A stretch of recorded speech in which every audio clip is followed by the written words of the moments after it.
Hi, my name is Linda Cirulli-Burton, and welcome to this channel named Above the Battleground, ACIM. Today, the topic that I wanted to look at was overlearning. And we really, all of us, have tremendous amounts of experience with this concept. And so, if we apply it, I believe, to our spiritual lives, I think amazing things can happen. Anyway, Above the Battleground is based on the teachings of a spiritual self-study path known as A Course in Miracles. I've been a student of A Course in Miracles since 1992, and over the last couple years have just felt the urge to share insights, lessons, in order that in the sharing, the information, the perspectives would go deeper within me. Which in a way, it's a form of overlearning. And oh, by the way, maybe be of some benefit to you. Anyway, we all overlearn. We don't realize it, but our overlearning consists of those things, those actions, those reactions that we do automatically. We're like on autopilot. It could be some of us were raised to be extremely polite, to extend our hand. Some of us, not all of us, were taught how to eat properly with a fork, a spoon, a knife. Okay? When you go on, there's just so many things that each one of us, and it varies, I'm sure, from person to person, but each one of us does absolutely automatically. And I wanted to share a story that's kind of embarrassing to me, but I was an adjunct professor at an area college for 10 years, and my specialty was ancient humanities.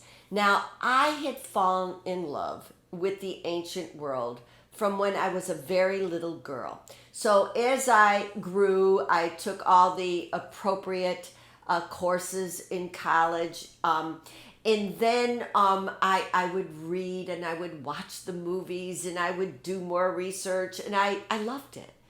And then when I was hired to be an adjunct professor, all of that loose learning got encapsulated for my classes. Now, what happened is, this is the danger and the gift of teaching the same course over and over and over and over again, is that I really learned the material.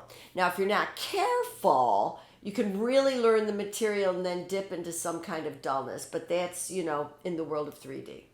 But what happened was that I learned my material so well that when I took a trip, a 15-day trip to Greece, and this would have been back in 2018, it was like the tour guide with our group would continually ask questions.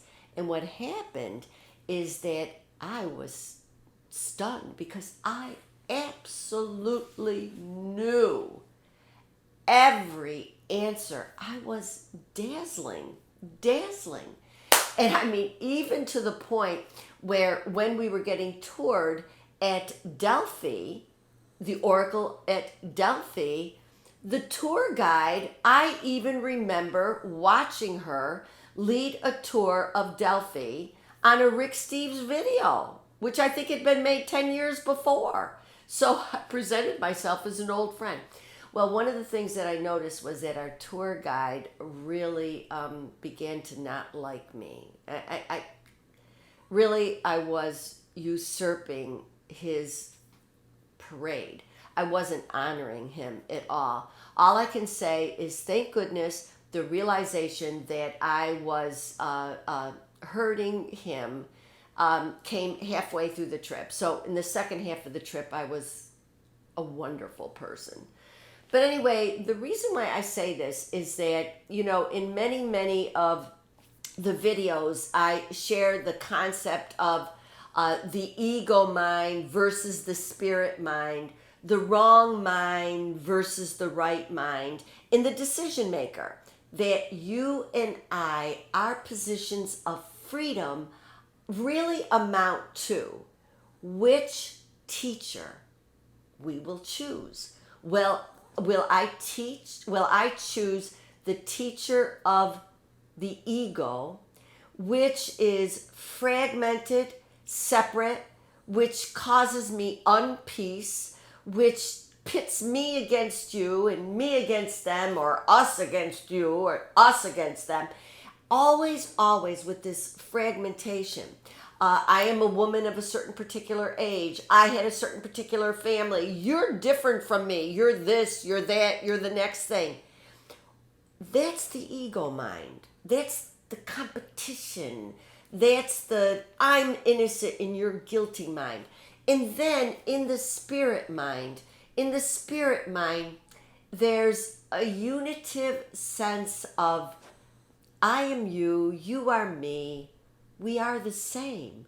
We are the same. And when I can grab that decision maker, truly become that decision maker, amazing things happen. So I wanted to tell you a recent story that really, got to me. My sister Ro was flying in and arriving at our local airport, so I went to pick her up. Now, I am sure that there's many, many airports that have what you would call a cell phone zone, and that is where you can get calls from people whose phones are turning on the flight, and they call you and they let you know that they've landed. So I was in the cell phone zone, and I get a phone call from my sister Ro that the plane has landed. Now, granted, she's got to get off the plane and she's got to get her luggage and blah, blah, blah. So I give her, a couple of minutes. And then I start to drive. And I go in front of, or the side of the airport where the luggage is and where I know Ro will come out. So what happened is that there was already a car parked. Then I parked behind that car. Then there was a car behind me. And all of a sudden, I don't know how long we were there, maybe 2 minutes. And all of a sudden, a woman runs out and she goes like this. Now, I'm going to do this and I'm really hoping my camera doesn't jump, but things happen. So hopefully you're going to understand. She started to go like this. Faster and faster and faster. And I looked at her, and of course I realized what she was saying. She was telling us that we could not be parked there waiting for our family and friends to arrive with their luggage from the airport. She was saying you have to keep driving and driving and driving around until they're out. So anyway, I felt that annoyance. I mean, I went right into my wrong mind, my ego mind, the mind that just gets ticked off. I'm like, and then it came to me, oh my gosh, this poor woman. So I lowered my window and I said to her, in the midst of this, I said, I bet you hate your job.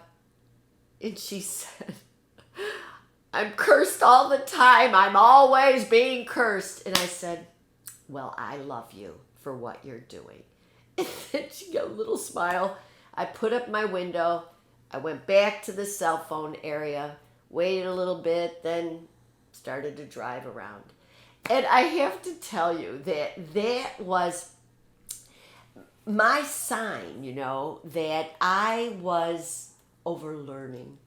And I knew as soon as I got that spark of, oh my God, wow. As soon as I went there, I went, oh my goodness. So go back up to the decision maker. And then I went into my spirit mind, into my right mind.